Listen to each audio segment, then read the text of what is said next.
India versus England day 3 में जो कुछ हुआ वो एब्सोल्यूट सिनेमा था।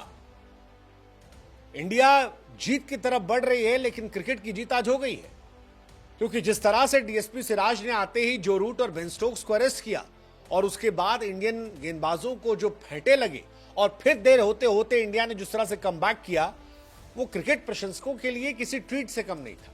मजा आ गया। मतलब जिसको कहते हैं पैसा वसूल हो जाना, वो इस मैच में इंडियन फैंस के लिए था। जायसवाल ने रिकॉर्ड बनाया, हैरी ब्रूक ने अपना कैलिबर दिखाया और सिराज ने बताया कि जब मैटर बड़ा होता है और बड़ा भाई नहीं होता है तो फिर we believe in DSP Siraj. मतलब सिराज ने दिल जीता है, आज उनकी भी तारीफ होगी। लेकिन फिलहाल कहानी यह है कि यह मैच नहीं सिनेमा था। सिनेमा इसलिए कह रहे हैं क्योंकि इंडिया ने रनों का पहाड़ लगा दिया था और उसके बाद इंग्लैंड के 3 विकेट दूसरे दिन चटका लिए थे। तीसरे दिन उम्मीद थी कि जो रूट आएंगे और हैरी ब्रूक के साथ कुछ बड़ा करेंगे, लेकिन इंडियन गेंदबाजों ने धुआं कर दिया। 21 ओवर में 84 रन पर 5 विकेट गिर गए। लगा कि यार ये मैच जो है ये इंडिया के फेवर में जाने वाला, और कहीं ऐसा तो नहीं कि पारी से हार होने वाली है। लेकिन तभी हैरी ब्रूक ने अपने साथी के साथ मिलकर वक्त बदला, जज्बात बदला, हालात बदला और अगर 61 ओवर में 303 रन मार। मतलब बेसबॉल जो कहते हैं वो एक्चुअली दिखाई पड़ा, क्योंकि 61 ओवर में 303 लगभग हर ओवर में पिटाई हुई है। प्रसिद्ध कृष्णा को तो मार मार के धुआं कर दिया। हालांकि वक्त, जज्बात, हालात जो इंग्लैंड ने बदला था वो आखिर में इंडिया ने बदला, और नतीजा ये रहा कि जिस इंग्लैंड ने 84 पर 5 गंवाए थे, फिर 303 बिना विकेट के बनाए थे, वो आखिरी के 5 विकेट केवल 20 रन पर गंवा देते हैं। इंडिया के गेंदबाज आकाशदीप 88 रन देकर 4 विकेट लेते हैं, सिराज 70 रन देकर 6 विकेट लेते हैं, प्रसिद्ध कृष्णा साहब खाली मार खाते रहते हैं। 13 ओवर 72 रन, कोई विकेट नहीं। हैरी ब्रूक ने 158 ठोके और जेमी स्मिथ, क्या बल्लेबाजी की भाई साहब, क्या बल्लेबाजी है। 207 गेंदों पर 184 रन। वैसी बल्लेबाजी जो हैरी ब्रूक ने भी की, 234 पर 158। इंग्लैंड के 2 यंग बैट्समैन और जबरदस्त पारी, और इस पारी की बदौलत इंग्लैंड 407 पर पहुंच गई। इंडिया की दोबारा बैटिंग आई। जायसवाल साहब रिकॉर्ड बनाकर आउट हो गए। करुण नायर और केएल राहुल खेल रहे हैं। उम्मीद करेंगे करुण नायर इस मौके को ना गंवाएं, क्योंकि यह मौका बहुत बड़ा मौका है उनके लिए, इंडिया के जीतने के लिए। और अगर इंडिया तीसरे दिन ठीक ठाक खेलकर डिक्लेयर कर देती है तो 1.5 दिन इंडिया के पास होंगे इस मैच को जीतने के लिए। हालांकि इंडिया को यह मेक श्योर करना होगा कि 244 जो हैं वो 4 साढ़े 4 हो जाएं, क्योंकि इंग्लैंड ने जिस तरह से आज मारा है 60 ओवर में 300 रन, वो डराने वाला भी है कि भाई साहब अगर इनको मौका मिला तो ये बेसबॉल के जरिए जीतने की कोशिश भी कर सकते हैं। और पहला मैच भी हम ऐसे ही हारे थे, 350 प्लस थे, इंग्लैंड ने चेस कर लिया था। तो अगर आपको देना है तो 450 देना पड़ेगा और आपको तेज खेलना पड़ेगा। ऐसे में अगर आप 200 रन और बना लेते हैं तो आप मैच जीतने के करीब जा सकते हैं। लेकिन वो 200 रन क्या इंडिया तेज बनाएगी या शुरुआत स्लो करेगी, ये देखने वाली बात होगी। फिलहाल तीसरे दिन इंडिया जो है वो मजबूत है। इंडिया के स्कोरबोर्ड पर 244 रन है, 9 विकेट उनके पास है, और अगर इंडिया कायदे से खेलती है तो यह मैच उनका हो जाएगा। राहुल 28 पर, करुण नायर 7 रन बनाकर फिलहाल खेल रहे हैं। यह मैच बढ़िया था। बढ़िया मैच इसलिए कह रहे हैं क्योंकि बुमराह साहब नहीं थे, इंडिया के गेंदबाजों पर प्रेशर था और सिराज कमाल थे। जो रूट पिछले मैच में अच्छा खेले थे, वर्ल्ड के बड़े खिलाड़ी हैं, लेकिन 22 रन के स्कोर पर सिराज ने आउट किया। ऋषभ पंत ने कैच पकड़ा, अगली ही बॉल पर बेन स्टोक्स को थैंक कर दिया और वो बहुत बड़ा मूवमेंट था, 84 पर 5। हालांकि वहां से एक बहुत थकाऊ पार्टनरशिप हुई। वो जो पार्टनर जेमी स्मिथ और हैरी ब्रूक की थी वो बहुत थकाऊ थी, और सिराज कह रहे थे कि यार एक समय लग रहा था कि रोके कैसे, चारों तरफ तो पीट रहे हैं, जो गेंदबाज आ रहा उसे पीट रहे हैं। मतलब 11 साल बाद ऐसा हुआ कि इंडिया ने 300 प्लस रन की पार्टनरशिप दी। आखिरी बार न्यूजीलैंड के सामने हुआ था। 250 प्लस पार्टनरशिप इंडिया के सामने बहुत कम होती है, और ये हुई है इस मैच में, तो ये परेशान करने वाली थी। लेकिन ठीक है, जो परेशानी थी वो थी। इंडिया ने कमबैक भी अच्छा कर लिया। 387 पर जब छठा विकेट गिरा उसके बाद लगातार विकेट गिरते रहे, और ये बड़ा जबरदस्त था कि इंडिया ने ये रिकॉर्ड बनाया। हालांकि रिकॉर्ड इंग्लैंड ने बनाया है। इंग्लैंड पहली टीम बन गई जिसके 6 बल्लेबाज 0 पर आउट हुए, उसके बावजूद वो 400 बना ले गए।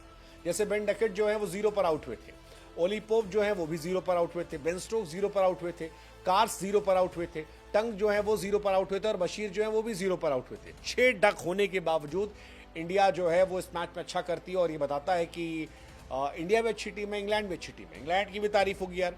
इंडिया वाले पिटे, कम बैक कर लिया। इंग्लैंड वाले विकेट गंवाए 6-6-0, बट फिर भी इतना बड़ा स्कोर खड़ा कर दिया।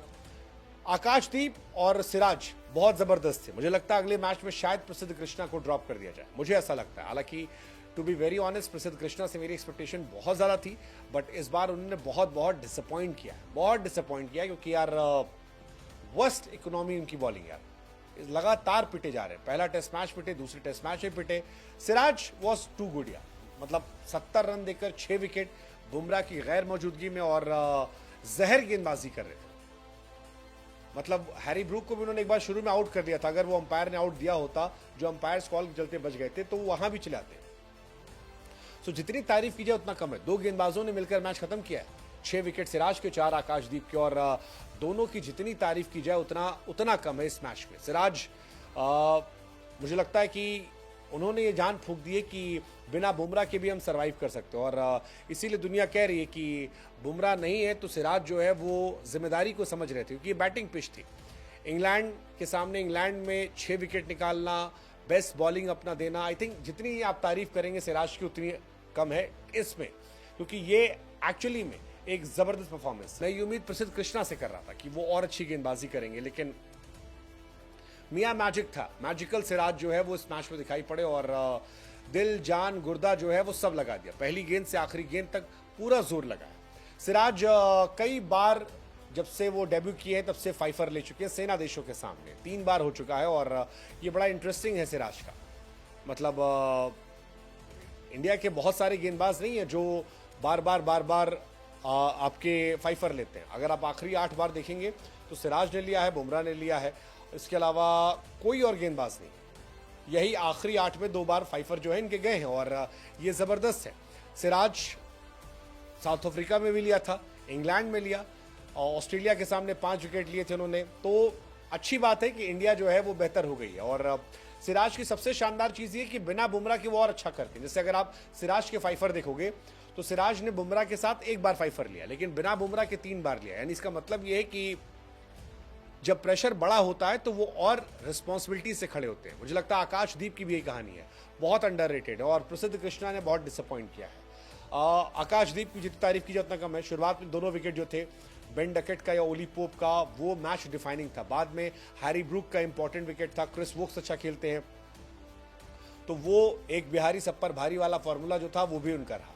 हालांकि इंग्लैंड के बल्लेबाजों की भी तारीफ होनी चाहिए, हैरी ब्रूक की तारीफ करनी चाहिए। हैरी ब्रूक यार 99 पहले टेस्ट मैच की पहली पारी, और इस बार 158। आप जितना तारीफ करें उतना कम है। टेस्ट क्रिकेट में हैरी ब्रूक 27 मैच 44 इनिंग में 2500 से ऊपर रन बना चुके हैं, 60 प्लस का एवरेज है, 87 का स्ट्राइक रेट है, 9 शतक है, 12 शतक है, 100 है। आई मीन जनरेशनल टैलेंट है। बीस्ट मोड उनका जो है वो आ चुका है, और ये बहुत तारीफ वाली बात है। 9 टेस्ट सेंचुरी कम मैचेस में डॉन ब्रेडमैन ने मारी थी 22 में, जॉर्ज हेडली के नाम से रिकॉर्ड था, और जिन नामों को आप जानते हैं उसमें माइक हसी का एक नाम था 43 इनिंग में, और अब हैरी ब्रूक का नाम है। तो ये बहुत बड़ी बात है कि हैरी ब्रूक इतना अच्छी पारी खेल रहे हैं। जेम्स स्मिथ की बात भी की जाए, वो भी बड़े कमाल थे यार। मतलब पिछले मैच छक्का मार के जिताया था, और इस मैच में विकेट कीपर के तौर पर जबरदस्त पारी। आप खुद सोचो यार, 84 फॉर 5 हो, सिराज आतंक बोए हो, प्रसिद्ध कृष्णा तो चले नहीं चले, बट आकाशदीप अच्छी गेंदबाजी करते, और उसके बाद ये बल्लेबाजी करना, इंग्लैंड को 4-7 तक ले जाना, आई मीन जितनी तारीफ की जाए उतना कम है। वेल डिजर्व, उनका भी 200 होना चाहिए था, नहीं गया, बट जितनी तारीफ की जाए उतना कम है। बहुत शानदार बल्लेबाजी थी, और इसीलिए मैंने शुरुआत में कहा कि इस मैच का असर ये है कि क्रिकेट की जीत हुई है। इंडिया के गेंदबाजी की, इंग्लैंड के बल्लेबाजी की, दोनों टफ थे। इंडिया थोड़ी ज़्यादा बेहतर थी, और इंडिया का ओवरऑल परफॉर्मेंस ज़्यादा बेहतर थी, इसलिए इंडिया लीड कर रही है, जीतने की तरफ है। बट इंग्लैंड की तरफ से हाईएस्ट रन बनाने वाले प्लेयर हो गए जेम्स स्मिथ, 184 जो है ये सबसे बड़ा स्कोर इनका है, और कोई उनके आसपास नहीं है, तो ये उनकी बड़ी तारीफ की जाएगी। अगर आप फास्टेस्ट शतक की बात भी करोगे तो उसमें भी इनका नाम है। 80 बॉल में इन्होंने मारा है टेस्ट क्रिकेट में। अफरीदी के नाम 78 बॉल पे, डिविलियर्स के नाम 75, और वार्नर के नाम 69 बॉल पे। तो ये उसमें भी इनका रिकॉर्ड जो है वो बेसबॉल वाले में आ गया यार, की जबरदस्त पारी है। इवन 150 की अगर बात करोगे तो शाहिद अफरीदी के नाम 126 पे है, वार्नर के नाम 128 पे है, स्मिथ के नाम 144 गेंदों पर है। तो वहां पर भी वो बहुत इफेक्टिव रहे कि यार बहुत तेज खेला है। तो बेसबॉल रहा, बट आई थिंक आखिरी में दिमाग वाली बॉल जो थी वो ज्यादा असर आई। इंडिया फिलहाल इस मैच में आगे है, मुझे लगता है अगर बेवकूफ़ी ना की हमने। शुरू में हमें 100 रन आराम से खेलने चाहिए, और उसके बाद ताबड़तोड़ मारना चाहिए। मुझे लगता है यही इजी फार्मूला। सुबह आप आइए, आराम से खेलिए, 100 रन बनाइए, 3.5 पौने 4 हो जाएंगे, और फिर आइए अंधा खेलिए, T20 मोड में खेलिए, जितना मार सकते हैं मारिए। 450 प्लस एनीथिंग, इंडिया का ये मैच बन जाएगा। 450 प्लस तो बड़ा मुश्किल होगा इंग्लैंड के लिए जीतना।